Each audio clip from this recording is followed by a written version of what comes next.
उठ जाओ प्यारे बच्चों तुमको बुला रहा नया सवेरा है। ऐसा क्या है जीवन में जो अभी तक आलस्य ने तुमको घेरा है। नमस्कार, जी हाँ बच्चों, स्वागत है एक बार फिर से आप सभी का आपका अपने ही यूट्यूब चैनल आपकी पाठशाला में। बच्चों, जैसा कि आप देख रहे हो, इसमें हम 2023-24 यानी पिछली साल जो एग्जाम हुआ उसके मॉडल क्वेश्चन पेपर, चूंकि अब की बार भी वैसे ही पैटर्न पर एग्जाम होने वाला है, जो कि न्यूज़ आई है न्यूज़पेपर में, जो कि आपको चैनल पे अपडेट कर दिया गया था। तो फिलहाल इसमें हम मॉडल पेपर में बात करेंगे जो सब्जेक्ट साइंस है क्लास 10 का, उस मॉडल पेपर को आपको इसमें डिस्कस करने वाले हैं। तो चलिए देखते हैं क्या क्या क्वेश्चन है और किस तरह से क्वेश्चन आपके बनेंगे। टोटल 30 क्वेश्चन रहेंगे जो ऑब्जेक्टिव रहेंगे, एमसीक्यूज रहेंगे। देखिए, पहला जो क्वेश्चन है, समतल दर्पण की फोकस दूरी क्या होती है। एक चीज आपको बता दें बच्चों, इसमें बहुत सारी बातें ऐसी हैं, आप कॉपी पेन लेकर के बैठिएगा, एक नोट्स आप बनाते चलिएगा इन मॉडल पेपर की, और उन क्वेश्चंस को नोट करते रहिएगा, क्योंकि ये सारे क्वेश्चन में से जरूर कुछ ना कुछ जरूर मिलने ही वाला है आपको, और बहुत कुछ जानकारी आपको मिलेगी इसमें। देखिए, समतल दर्पण की फोकस दूरी क्या होती है। तो समतल दर्पण, ये देखिए, जैसे ये कोई समतल दर्पण है, आपने इस तरह से देखा होगा या पढ़ा भी होगा। इसका ये फ्रंट साइड जो है प्लेन होता है। अब कोई दर्पण समतल दर्पण कब बनता है, जैसे देखिए ये अगर घुमावदार है आपका इस तरह से, ये है, ये एक वृत्त के डिजाइन में है, ध्यान देना, ये एक सर्कुलर डिजाइन में, ये इसका सेंटर हो गया और ये इसकी रेडियस हो गई आर, ठीक है, और ये आपकी एक्सिस हो गई, ये सेंटर ओ हो गया और ये आपकी एक्सिस हो गई, एक्सिस यानी अक्ष, ठीक है। अब होता क्या है कि अगर जैसे जैसे इसको आप सीधा करते जाओगे, यानी इसको, ये एम एम डैश आपका कोई स्फेरिकल मिरर है, राइट। अब यहाँ पे जैसे ही इसको इस तरफ बढ़ाओगे, इसको इस तरफ लेके आओगे, सीधा करोगे, तो ये आर जो है इस तरफ भागता जाएगा, आर आपका क्या हो जाएगा, बढ़ता चला जाएगा। किधर बढ़ता चला जाएगा, इन्फिनिटी की तरफ चला जाएगा। रेडियस आपकी किधर चली जाएगी, इन्फिनिटी की तरफ।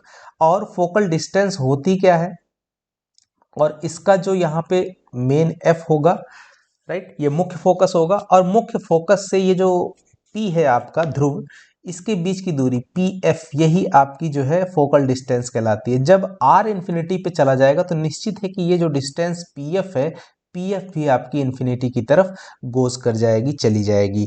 तो इसलिए जब ये सीधा हो जाता है, दर्पण सीधा हो जाएगा, प्लेन बन जाएगा, तो वैसी दशा में जो हमारी फोकल डिस्टेंस होती है वो किस पे चली जाएगी, इन्फिनिटी पर। सो इसका सही आंसर बच्चों क्या हो जाएगा, अनंत हो जाएगा। ये याद रखना, कोई कोई जीरो भी करके चला आएगा, राइट। और ठीक है, तो अब आगे बढ़ते हैं अगले क्वेश्चन की तरफ। देखिए, क्वेश्चन नंबर 2, किसी वस्तु का अवतल दर्पण की बात कर रहा है, वास्तविक, उल्टा और समान आकार का। जब समान आकार का बनता है, जाहिर सी बात है कि हमारा सेंटर पर ही आपका जो वस्तु है, वो वस्तु भी आपकी सेंटर पर ही रहेगी, और आपका जो इमेज बनेगा वो भी सेंटर पर ही बनेगा। तो इसका सही आंसर ऑप्शन नंबर बी आपका हो जाएगा डियर। इसमें बहुत सारी मैं चीज़ों को एक्सप्लेन भी करता रहूँगा बच्चों, इसलिए वीडियो को लास्ट तक जरूर देखिएगा। जैसा कि मैंने आपको ऊपर में ही लाइनें कह करके संबोधित करने की कोशिश करी थी कि आप उठ जाइए, जाग जाइए, एक नया सवेरा आपका इंतज़ार कर रहा है। और क्योंकि नया सवेरा का मतलब ये है कि जो आपकी आगे आपका जो फ्यूचर है वो नया सवेरा है, वो आपका इंतज़ार कर रहा है। अभी से जग जाइए, और ऐसी क्या चीज़ है, ऐसी क्या समस्या है जो आपको अभी तक आलस्य आपके अंदर है, जो आलस्य आपने खोया नहीं, ठीक है। तो फिलहाल लास्ट तक देखिएगा तो आप बहुत कुछ सीख के जाएंगे और आपको बहुत आइडिया लगेगा। क्वेश्चन नंबर 3 में देखिए, निम्नलिखित में से किसमें प्रकाश सबसे तेज गति से चलता है। तो ध्यान होता है निर्वात, जिसको कहते हैं बच्चे, निर्वात, राइट, उसमें सबसे तेज होता है। लेकिन लगभग लगभग निर्वात के जो है उसके बाद वायु जो होती है, हवा, उसमें होता है। लेकिन अगर इसी ऑप्शन में निर्वात होता तो सही आंसर क्या लगाते हम लोग, निर्वात लगाते। तो अभी के लिए क्या है सही आंसर, इसमें निर्वात नहीं है, इसलिए सही आंसर क्या होगा, वायु। वायु में प्रकाश की गति सबसे तेज होगी, नहीं तो सबसे ज्यादा क्या होती है, निर्वात में, राइट। कई बार ऐसा क्वेश्चन आया है और बताने के बाद उसमें निर्वात भी रहता है, वायु भी रहती है, और आप गलती कर जाते हो डियर, उसमें वायु लगा के चले जाते हैं और जबकि निर्वात सही होगा, क्योंकि निर्वात ये लगभग की बात है, निर्वात में सबसे ज्यादा होती है, कोई बाधा नहीं, लेकिन वायु में कुछ ना कुछ रेजिस्टिविटी रहती है, रेजिस्टेंस रहता है। ठीक है, क्योंकि जो धूल के कण होते हैं, तरह तरह के छोटे छोटे पार्टिकल्स होते हैं, वो सब जो है उसको थोड़ा बहुत रोकते हैं, लेकिन उतना कामयाब नहीं हो पाते हैं। और निर्वात में कुछ नहीं होता, वहाँ कोई मीडियम नहीं होता। आगे बढ़ते हैं क्वेश्चन नंबर 4 की तरफ। देखिए, लेंस की क्षमता, क्षमता का मतलब पावर P इक्वल टू -4 दिया हुआ है, उसकी फोकल डिस्टेंस, तो P इक्वल टू 1/f होता है, जहां f किस में होना चाहिए, मीटर में, तो f बराबर 1/p हो जाएगा, इक्वल टू 1/-4, यानी कि क्या हो जाएगा, -0.25, और सेंटीमीटर में है तो सॉरी ये किस में आएगा, मीटर में आएगा, राइट। तो हमारा सही आंसर क्या बन जाएगा, ऑप्शन नंबर सी ये आपका बन जाएगा। अब आगे बढ़ते हैं, देखिए अगले क्वेश्चन की तरफ। मानव नेत्र की जो फोकस दूरी है उसमें जो परिवर्तन होता है उसका कारण क्या है। जो सिलियरी मांसपेशियां होती हैं, ध्यान देना, आंखों के किनारे किनारे जो मसल्स होती हैं, जिसके बीच में आपका जो ये आई होता है, किनारे किनारे ये मसल्स ऐसे लगी होती हैं, इन्हीं को हम लोग सिलियरी मांसपेशियां कहते हैं। ये क्या करती हैं, इनमें संकुचित यानी सिकुड़ने और फैलने की एक क्षमता होती है, जिसके कारण जो इसमें जो हमारा लेंस लगा होता है, उत्तल लेंस लगा होता है, ध्यान देना, आंख में कौन सा लेंस पाया जाता है, उत्तल लेंस। तो इस ये सिकुड़ने और फैलने की क्षमता होती है इस सिलेरी मांसपेशियों में। ये क्या करती हैं, जैसे ही जब प्रकाश कम या ज्यादा होता है, ठीक है, जैसे प्रकाश की मात्रा कम या ज़्यादा होती है, उसी हिसाब से ये एडजस्टमेंट कर लेती हैं, अपने फोकल डिस्टेंस में परिवर्तन कर लेती हैं, बिकॉज कि ये जो है सिलेरी मांसपेशियां, उनको सिग्नल मिलता है, जब ज़्यादा लाइट आएगी तो ये क्या करती हैं, अपने आप को संकुचित कर लेंगी, यानी कि एकदम कम कर लेंगी, राइट, और कम आएगा तो ये अपने आप को फैला लेती हैं, जिसके चलते जो है जो आपका लेंस है उसकी फोकल डिस्टेंस में जो है परिवर्तन होता है, यानी कि घटती या बढ़ती है, राइट। फोकल रेडियस इसकी चेंज होगी, रेडियस चेंज होगी तो जो है आपका फोकल डिस्टेंस भी चेंज हो जाता है। तो इसका कारण कौन है, तो सिलेरी मसल्स जो होती हैं वो आपकी कारण है, राइट। और किसी में ये चीज़ नहीं है, ये खूबी यही होती है, इनका काम ही है कि अपने आप को संकुचित या फैलाना, जिसके चलते जो इस पे दाब पड़ता है लेंस पे, जो उत्तल लेंस होता है, और वो दबेगा, चूंकि वो लेंस जो होता है वो भी आपका मसल से ही बना हुआ रहता है, यानी एक प्रकार से टिश्यूज से बना होता है, यानी सॉफ्ट रहता है, तो वो भी थोड़ा बहुत वो पिचकता है और थोड़ा बहुत वो फैल जाता है, तो उसको भी कंट्रोल करती है, जिससे उसकी फोकल रेडियस और फोकल डिस्टेंस में डिफरेंस हो जाता है। तो सही आंसर सिलियरी मसल्स हो जाएंगी। आगे बढ़ते हैं, दूर दृष्टि दोष को क्या कहा जाता है, राइट। दूर दृष्टि दोष को क्या कहते हैं, राइट। ये देखिए, फॉर साइटेडनेस, इसको बोलते हैं हम लोग हाइपरमेट्रोपिया। क्या कहते हैं, हाइपरमेट्रोपिया। और यहाँ पे देखिए लिखा हुआ है प्रेसबायोपिया, प्रेसबायोपिया बोलते हैं। ये आपका जो मायोपिया है, मायोपिया मतलब निकट दृष्टि दोष, राइट, ये निकट दृष्टि दोष के लिए होता है। और प्रेस बायोपिया जो है आपका यहाँ पे डी में जो लिखा हुआ है, इसका मतलब होता है जरा दृष्टि दोष, ठीक है। तो सही आंसर क्या होगा, हाइपरमेट्रोपिया मतलब दूरदृष्टि दोष, और मायोपिया निकट दृष्टि दोष, मोतियाबिंद तो आप जान ही रहे हैं, पूरी तरीके से दृष्टि बाधित हो जाती है, और प्रेस बायोपिया जो होती है इसको हम लोग बोलते हैं जरा दृष्टि दोष। क्वेश्चन नंबर 7, प्रतिरोध का एसआई मात्रक क्या होता है, ओम होता है। तो यहाँ पे ओम डी में दिया हुआ है, ये आपका सही हो जाएगा। और ओम का सिंबल क्या होता है, इस तरह से बनता है डियर, ये सब आप ध्यान रखेंगे। अब आगे देखिए, वोल्ट किसका मात्रक होता है, अगर मैं आपसे पूछूं तो वोल्ट विभवांतर का। फैराडे, ये तो फैराडे आपका विद्युत क्षेत्र की तीव्रता हो जाएगा, और एम्पियर विद्युत धारा। आगे बढ़ेंगे, यहाँ पे ये वाला क्वेश्चन है, यस, क्वेश्चन नंबर 8, टंगस्टन का उपयोग निम्नलिखित में से किस में किया जाता है। टंगस्टन का उपयोग जो विद्युत बल्ब होता है बच्चों, बिजली के बल्ब जो येलो कलर से जलता है, आपने देखा होगा, उसमें किया जाता है, ठीक है। तो इसका सही आंसर हो जाएगा ऑप्शन बी। चुंबकीय क्षेत्र रेखाएं निकलती हैं, देखिए जैसे कोई मैग्नेट है, ये इस तरह से, राइट, ये नॉर्थ है और ये साउथ पोल है, तो नॉर्थ से निकल करके साउथ की तरफ जो है इनकी एंडिंग होती है। तो इस तरह से हम लोग कह सकते हैं कि नॉर्थ से निकलती हैं और साउथ की तरफ में जा करके ये समाप्त हो जाती हैं। तो कहाँ से निकलती हैं? उत्तरी ध्रुव से। इसका सही आंसर क्या हो जाएगा? उत्तरी ध्रुव। ऑप्शन बी सही हो जाएगा और क्वेश्चन नंबर 9 का, राइट। और जो इसके बीच में रहती हैं ये लाइनें, ये समांतर होती हैं। चुंबक के बीच में ये लाइनें समांतर होती हैं और चुंबक के बीच में ये किस दिशा से किस दिशा की ओर चलती हैं? साउथ से नॉर्थ की तरफ, ठीक है। तो इस तरह से इनका बहुत समझदारी से आंसर देना है कि जैसे जो क्वेश्चन पूछा जाए उसको वैसे ही आंसर। क्वेश्चन नंबर 10 है, निम्नलिखित में से कौन सा हमारे लिए ऊर्जा का परम स्रोत है? तो सौर ऊर्जा से बढ़िया स्रोत और कुछ भी नहीं है, तो सही आंसर सौर ऊर्जा हो जाएगा। आई होप कि ये सबसे आसान क्वेश्चन रहा होगा। क्वेश्चन नंबर 11, रासायनिक समीकरणों को हम किस नियम के कारण संतुलित करते हैं? तो जो हमारा जो law of conservation of mass होता है, यानी द्रव्यमान संरक्षण का नियम होता है, उसके माध्यम से ही। यानी जो भी यौगिक रहते हैं, आपका ये इस तरह से एरो रहता है, इधर भी कुछ यौगिक रहते हैं, इधर भी कुछ यौगिक रहते हैं, दोनों साइड में सभी तत्वों के जो मास होते हैं वो बराबर होने चाहिए। तो इसलिए हम लोग कहते हैं कि द्रव्यमान जो है किसी भी रासायनिक अपक्रिया में वो बैलेंस रहता है। तो द्रव्यमान संरक्षण का नियम जो है वहां लागू होता है। अगला क्वेश्चन है क्वेश्चन नंबर 12। यहाँ पे देखेंगे कि Fe प्लस CuSO4 जो कॉपर सल्फेट है, वो आयरन से अपक्रिया करके, देखिए आयरन जो है कॉपर सल्फेट से अपक्रिया करके क्या कर रहा है? कॉपर को अलग कर दे रहा है और आपका जो आयरन सल्फेट जो है बना दे रहा है। तो यहाँ पे क्या हुआ कि ऐसा क्यों हुआ? क्योंकि आयरन जो Fe है वो आपका कॉपर से ऊपर है, कॉपर से ऊपर है, सॉरी कॉपर से, हाँ कॉपर से ऊपर है, राइट। तो कॉपर से ऊपर है, इसका मतलब वो अधिक अपक्रियाशील है।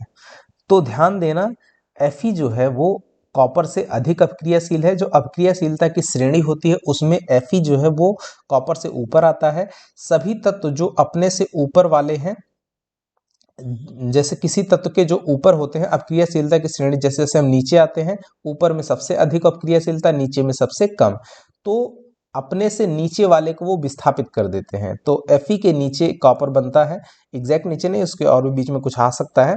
तो मैंने ये चीज़ आपको जो है अभिक्रियाओं के प्रकार इस चैनल पर वीडियो बना करके इसका डाला हुआ है।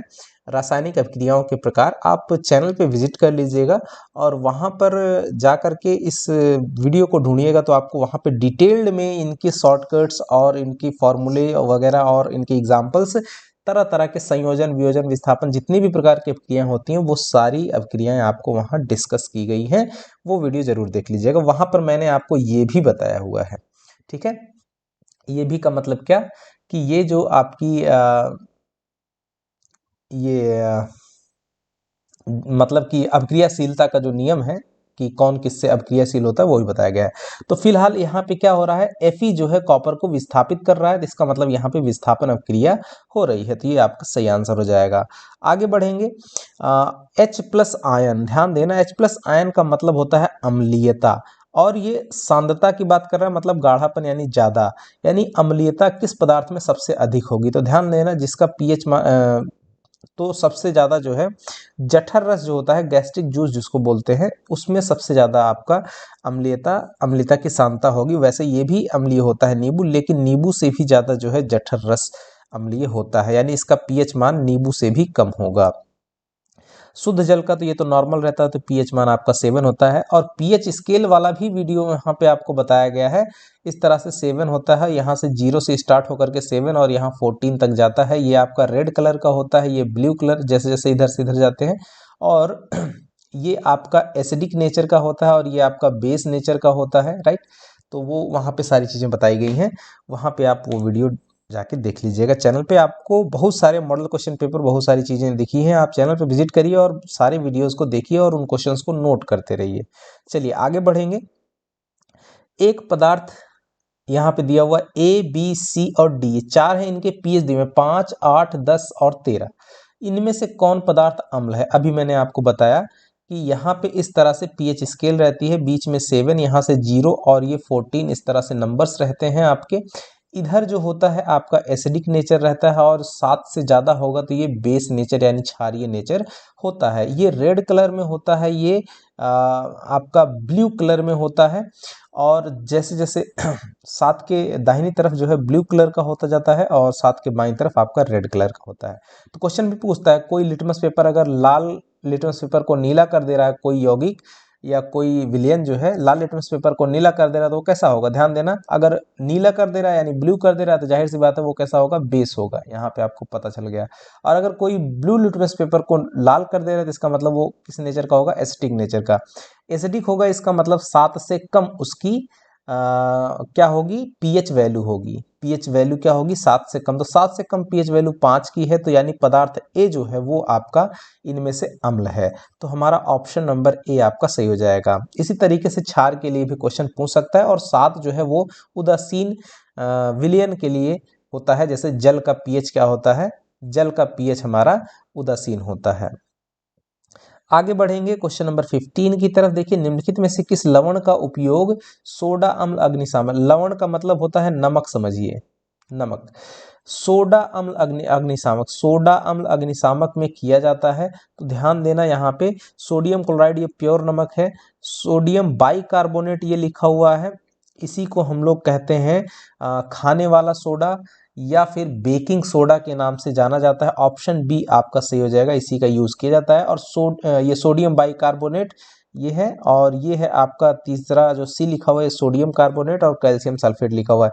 तो सोडियम का जो सोडियम कार्बोनेट है, ये सोडियम कार्बोनेट सोडियम कार्बोनेट को हम लोग धावन सोडा या वॉशिंग सोडा कहते हैं। ऑप्शन सी में जो लिखा हुआ है, आप इन नामों को भी ध्यान रखिएगा, लिखते रहिएगा, राइट। तो धावन सोडा, सोडियम कार्बोनेट, और ये जो है ये सोडियम बाइकार्बोनेट इसको बोलते हैं, और इसका आईयूपीएसी पद्धति में नाम क्या है, sodium hydrogen carbonate, right.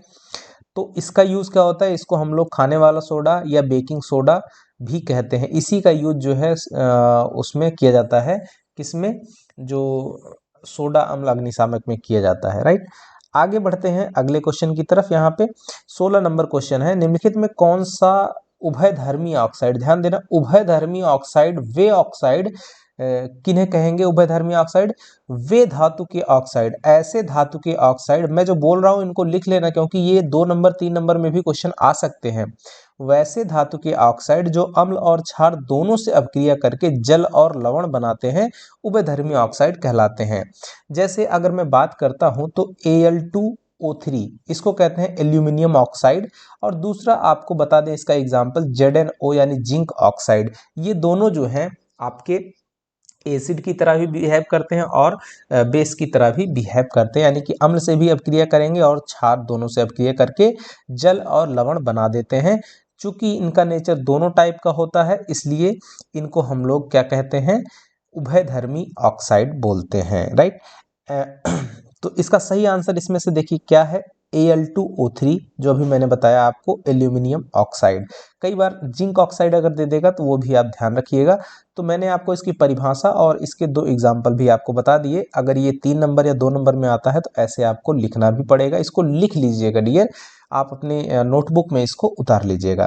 Question 17 देखते हैं, दिए गए तत्वों के इलेक्ट्रॉनिक विन्यास में कौन उत्कृष्ट गैस, उत्कृष्ट गैस इनर्ट गैस बोलते हैं, यानी कि ऐसी गैसें जो किसी से अभिक्रिया न करती हो, उनका इलेक्ट्रॉनिक विन्यास क्या है।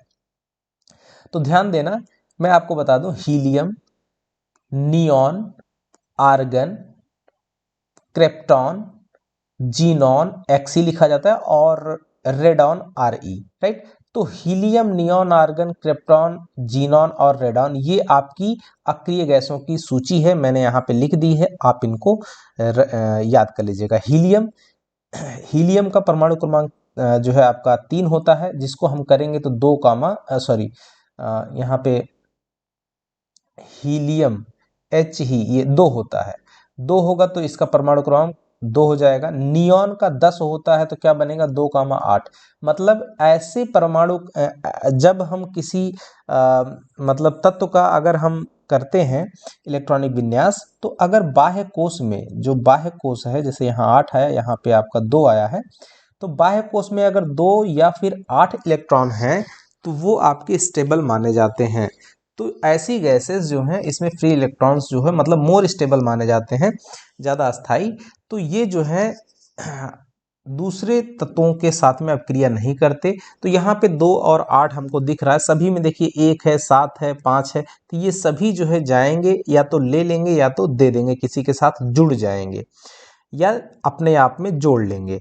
तो यहाँ पे जो 2 और 8 है ये देख ले रहे होंगे आप, ये 10 है और 10 किसका परमाणु क्रमांक है, नियॉन गैस का। तो नियॉन आपकी अक्रिय गैस, इसको उत्कृष्ट या अक्रिय भी कहते हैं, अक्रिय गैसें भी कहा जाता है, यानी इनर्ट गैसेस, इंग्लिश में आपको क्या कहते हैं, इनर्ट गैसेस।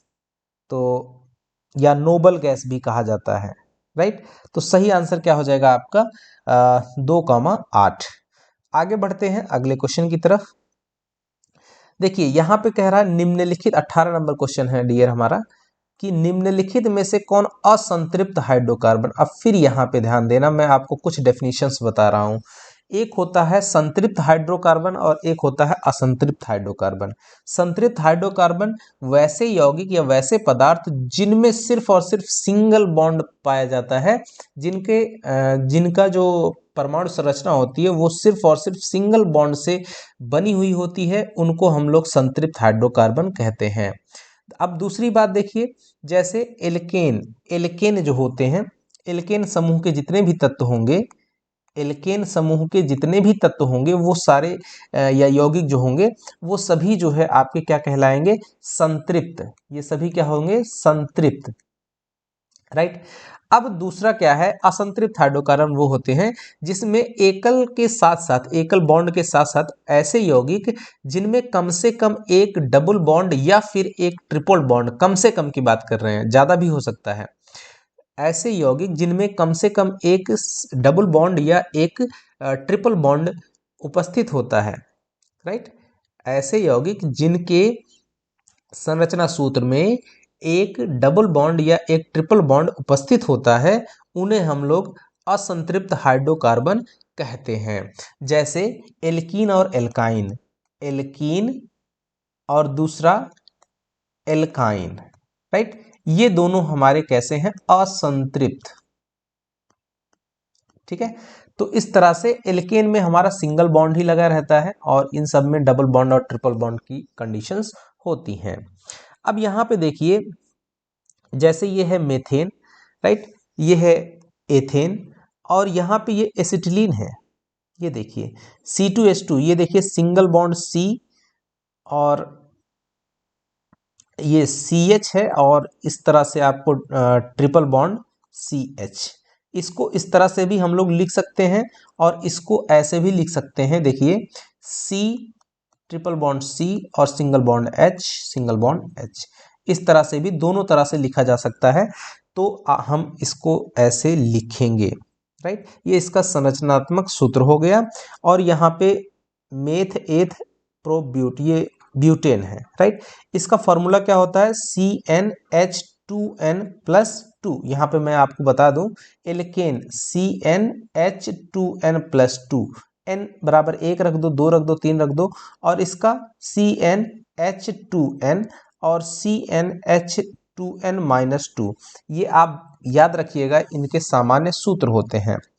तो इस तरह से हम आगे बढ़ेंगे। अगले क्वेश्चन पे देखिए, यहाँ पे H लिखा हुआ है और आगे में ये H और सिंगल बॉन्ड CHO, ये CHO जो है ये फंक्शन, इसमें ये क्या चीज है, HCHO। तो यहाँ पे जो हमारा HCHO है, ये इसमें आपका एल्डिहाइड समूह उपस्थित है, राइट। तो इसमें कार्बन एक है, मेथेनएल्डिहाइड, मेथेनएल्डिहाइड, राइट, इस तरह से बोलेंगे। फिलहाल हमको बताना है इसमें कौन फंक्शनल ग्रुप है, तो इसमें आपका एल्डिहाइड CHO, ध्यान देना CHO जो है वो आपका एल्डिहाइड का हो गया, CHO single bond CHO। Ketone का C डबल बॉन्ड O होता है और एल्कोहल का सिंगल बॉन्ड OH होता है और कार्बोक्सिलिक एसिड का सिंगल बॉन्ड COOH होता है, राइट। ध्यान देना, इसके साथ में जैसे किसी नाम में जोड़ा जाता है तो ऑल आता है, ऑल, जैसे मेथेनॉल, एथेनॉल, प्रोपेनॉल, राइट। और जो कीटोन होता है, कीटोन के साथ में ओन आता है या नोन, राइट, इसको ओन या नोन कह सकते हो। तो जैसे मेथेनोन, प्रोपेनोन, ब्यूटेनोन, इस तरह के उच्चारण आएंगे। और CHO जो होता है इसमें आपका उच्चारण आएगा अल का, जैसे मेथेनल, प्रोपेनल, ब्यूटेनल, इस तरह से। और इसमें ओइक अम्ल आता है, जैसे मेथेनोइक अम्ल, ब्यूटेनोइक अम्ल, प्रोपेनोइक अम्ल, एसिटिक एसिड जो आप कहते हो, राइट। इसमें क्या आएगा, ओइक एसिड। इसको आप लिख लीजिएगा, IUPAC पद्धति में नामकरण में ये आपके बहुत मददगार होंगे, ओइक अम्ल। ठीक है, अब बढ़ते हैं। तो इसका सही आंसर क्या हो गया डियर, इसमें कौन सा फंक्शनल ग्रुप है, इसमें है आपका एल्डिहाइड। मैंने सारे लिख भी दिए हैं और आप याद रखिएगा। इसमें से भी क्वेश्चन इस तरह से बनते रहेंगे। और क्वेश्चन नंबर 20, दिए गए तत्वों में किस तत्व में संयोजी इलेक्ट्रॉन, ध्यान देना, संयोजी इलेक्ट्रॉन की बात कर रहा है, राइट। तो संयोजी इलेक्ट्रॉन वो इलेक्ट्रॉन होते हैं, देखिए संयोजी इलेक्ट्रॉन की अगर हम बात करें, पर वैसे परमाणु के, जैसे कोई परमाणु है, परमाणु के बाह्य कोश में उपस्थित इलेक्ट्रॉनों को जो है संयोजी इलेक्ट्रॉन कहते हैं। तो कह रहा है कि किस तत्व में संयोजी इलेक्ट्रॉनों की संख्या, लिथियम, लिथियम ध्यान देना, लिथियम, इसकी परमाणु क्रमांक कितना होता है, 3, 2,1, यानी कि बाह्य कोश में कितने इलेक्ट्रॉन है, 1। इसका मतलब क्या हुआ कि जो ये क्या है, संयोजी इलेक्ट्रॉन हो गया 1। ठीक है, किसका, लिथियम का संयोजी इलेक्ट्रॉन 1 हो गया। अब इसी तरीके से मैग्नीशियम जो Mg होता है, इसका हमारा परमाणु क्रमांक कितना होगा, मैग्नीशियम का आपका हो जाता है 12। और कैल्शियम, कैल्शियम Ca, कैल्शियम का हमारा कितना होता है, कैल्शियम का होता है 20। और पोटेशियम का होता है आपका 19। और एल्यूमिनियम है, एल्यूमिनियम का आपका होता है 13। तो अब अगर हम इनका इलेक्ट्रॉनिक कॉन्फ़िगरेशन करते हैं तो 2,8,2 आता है। इसका इलेक्ट्रॉनिक कॉन्फ़िगरेशन करिएगा, 2,8,8,2 हो जाएगा। इसका करोगे तो 2,8,8,1 हो जाएगा। और इसका जब आप करिएगा एल्यूमिनियम का, तो 2,8,3 बन जाएगा, राइट। तो अब यहाँ पे अगर आप देख रहे हो तो मैग्नीशियम का जो संयोजी इलेक्ट्रॉन है वो 2 है, कैल्शियम का 2 है, पोटेशियम का 1 है, और एल्यूमिनियम का 3 है।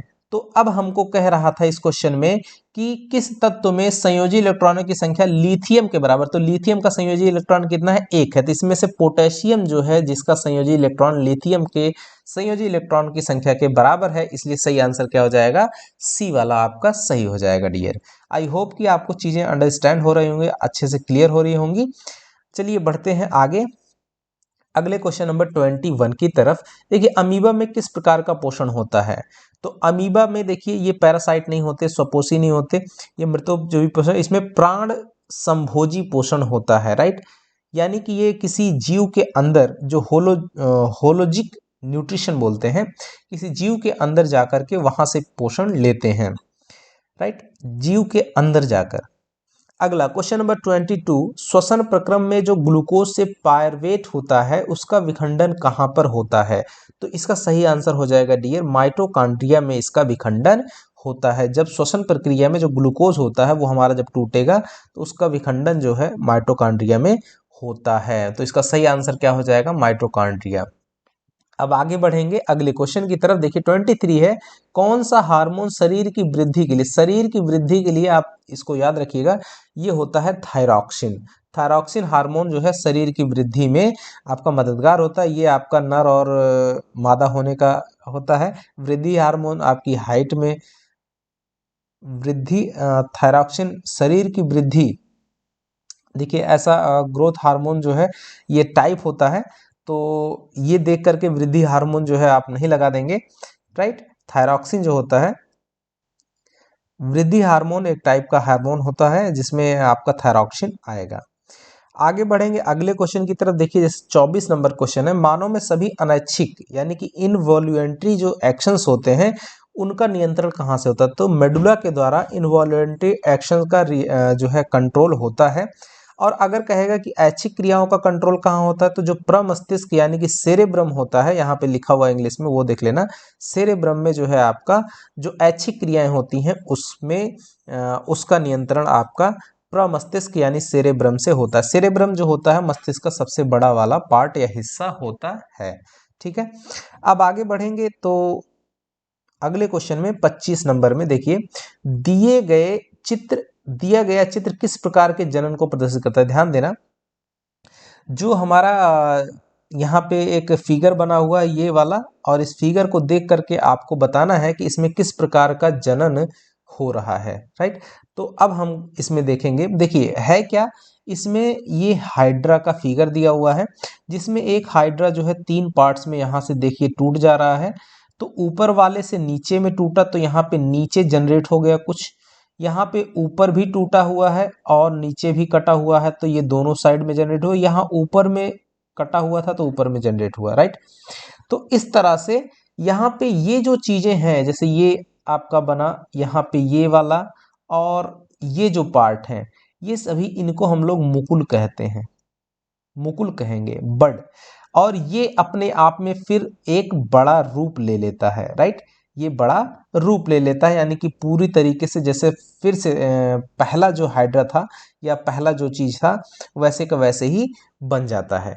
तो ध्यान देना, ऐसी चीजें तो किसी भी मतलब जीव के अंदर अगर ऐसा गुण है जो जिसका अगर कोई पार्ट है वो अगर कट जाता है या टूट जाता है तो फिर से उस पार्ट को, वो पार्ट जो है एक नए भाग में जो है बदल जाए, एक नया रूप ले ले, वो पार्ट जो है विकसित हो करके क्या कर जाए, एक नया रूप ले ले, फिर से जो है वो तैयार हो जाए। जो भी हिस्सा कटता है वो हिस्सा कट करके अपने आप में एक पूरी तरीके से फिर से बन जाए। तो पुनः उत्पन्न होने की क्षमता, जैसे ये 3 भागों में कटा तो ये तीनों अपने आप में फिर से यहाँ पे देखिए 3 हाइड्रा यहाँ पे राइट तैयार हो गए। तो चूंकि इसमें कंफ्यूजन भी होता है कि हाइड्रा में जो है किस प्रकार का मतलब किस प्रकार का जनन होता है, तो कई बार हम देखते हैं कि इसमें सही आंसर आता है मुकुलन, राइट, बडिंग। क्यों कहा जाता है, क्योंकि इसमें ये बर्ड्स बनते हैं, इन्हीं को बर्ड कहते हैं, नीचे नीचे जो ये बन जा रहे हैं इनको बर्ड कहते हैं, राइट। तो अब आपका ये इस तरह से हो गया। तो एक होता है प्लेनेरिया, प्लेनेरिया, प्लेनेरिया हुआ, जैसे हाइड्रा हो गया, और हाइड्रा के बाद जैसे आपका जैसे छिपकली जो होती है, छिपकली की पूंछ कटने के बाद देखिए पूंछ जो है नीचे से ऐसे जनरेट हो जाती है। ऐसी प्रक्रिया को हम लोग बोलते हैं पुनरुद्भवन। क्या बोला जाता है, पुनरुद्भवन, वेजिटेटिव प्रोपगेशन बोला जाता है, राइट। और ध्यान देना, चूंकि मुकुलन भी कह सकते हैं लेकिन पुनरुद्भवन ये एक खास चीज का नाम है, तो यहाँ पर फिलहाल इसका सही आंसर पुनरुद्भवन रहेगा। अगर पुनरुद्भवन नहीं है तो हम लोग कहेंगे हाइड्रा में मुकुलन विधि द्वारा प्रजनन होता है, ठीक है, या जनन होता है। चलिए आगे बढ़ेंगे अगले क्वेश्चन की तरफ। मनुष्य में निषेचन कहाँ होता है, जो फैलोपियन ट्यूब होती है जिसको अंडवाहिका कहते हैं, वहां पे मनुष्य का निषेचन होता है।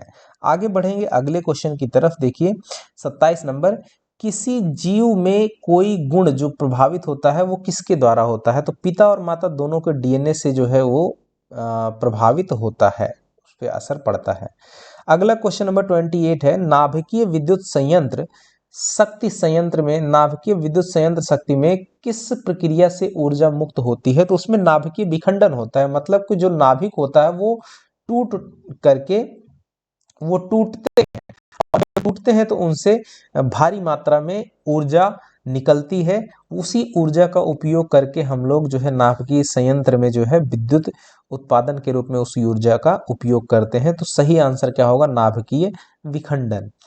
अगला क्वेश्चन है कि हरे पौधे की जो पत्तियां होती हैं वो प्राप्त होने वाले सौर ऊर्जा का कितना प्रतिशत भाग खाद्य ऊर्जा में, मतलब अपने भोजन की जो ऊर्जा होती है, उनके पौधे जो हरे पौधे होते हैं वो सूरज से जो लाइट लेते हैं, लाइट में एक प्रकार की एनर्जी होती है, प्रकाश में ऊर्जा होती है, प्रकाश ऊर्जा होती है, वहां से जो एनर्जी लेते हैं वो अपने खाने में कितने परसेंट उस लाइट एनर्जी का अपने भोजन वाली एनर्जी में परिवर्तन कर पाते हैं, तो इसका सही आंसर है 1%, मात्र 1% हिस्सा ही वो अपने भोजन वाली ऊर्जा में परिवर्तित कर पाते हैं पौधे।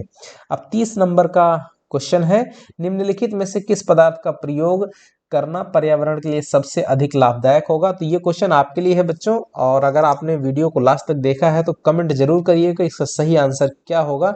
आई होप कि काफ़ी लोगों को इसमें कन्फ्यूजन हो सकता है, और आप क्या आंसर इसका करते हैं वो कमेंट बॉक्स में ज़रूर कमेंट करिएगा। आई होप कि बच्चों आपको चीज़ें स्पष्ट हुई होंगी काफ़ी, और उम्मीद करता हूँ इसी उम्मीद के साथ में कि आपको चीज़ें समझ में आई होंगी, और मिलेंगे अगले वीडियो में अगले मॉडल क्वेश्चन पेपर को लेकर के। तब तक के लिए नमस्कार, जय हिंद बच्चों।